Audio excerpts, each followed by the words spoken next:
Parlons de mémoire, champion de la mémoire. Dans cette séance, nous introduisons un personnage de fiction qui utilise des techniques de mémorisation bien réelles, utilisées par des sportifs de la mémoire. Car oui, la mémoire est un sport qui, pour une fois, ne repose pas sur des muscles, mais tout comme les sports physiques, sur un entraînement aussi intense. Un aspect divertissant avec un certain nombre d'astuces réelles à utiliser lors des apprentissages des leçons. Il existe différentes techniques qui permettent de maximiser ses compétences mnésiques. Dans le kit, nous abordons une méthode mnémotechnique qui consiste à se souvenir d'une liste d'éléments en ne gardant qu'un signe distinctif pour chacun. Par exemple, le son dans la célèbre phrase mnémotechnique qui permet de se souvenir des conjonctions de coordination « Mais où est donc Ornicard ?» Nous abordons également la méthode des lieux qui consiste à créer un chemin mental en y plaçant les informations à retenir. Une technique utilisée depuis l'Antiquité.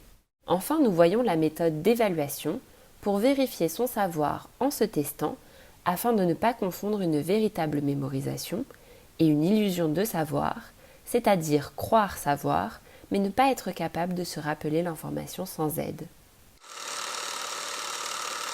On doit, avec des mots, s'imaginer dans une pièce et trouver comment on pourrait retenir la liste de courses avec les mots dans la pièce. Moi, mon idée, c'est qu'on fasse une phrase avec tous les ingrédients. Ah ouais, j'ai peut-être un truc. En fait, c'est quelqu'un qui va dans sa salle de bain pour se laver les mains, parce que voilà, il est sale. Et il se rend compte que dans son robinet, en fait, il met de l'eau, du lait. Il fait couler du lait. Et il s'est dit, oh, je vais me brosser les dents. Du coup, il prend son dentifrice beurre, sauf que il se fait attaquer par une pintade en pain.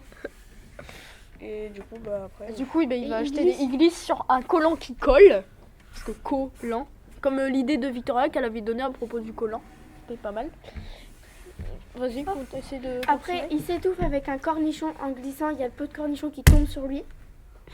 Il a pris le bol en fait. Après, il a des pattes sur sa tronche. Ouais. Il a quoi? Des pattes sur sa tête. Et après, Ouais, on sur doit sa lui tête, mettre des pansements vu qu'il s'est blessé partout. Ouais. Et il met des pommes sur ses doigts pour faire... Il est tombé dans les pommes à cause de la pintade. Ouais, et le lait, il se met à sortir pour devenir de lait mental. Et les masques, c'est pour... les masques... il s'est mis sur des masques. Je peux dire il s'est mis des masques en jambon. En pratique, il est indispensable de mettre clairement en avant les essentiels et d'élaborer des supports de mémorisation active. Le testing, c'est le fait de réinterroger ses connaissances sur un sujet, peut tout à fait se faire de manière ludique avec des supports comme des flashcards ou en groupe pour plus d'interaction.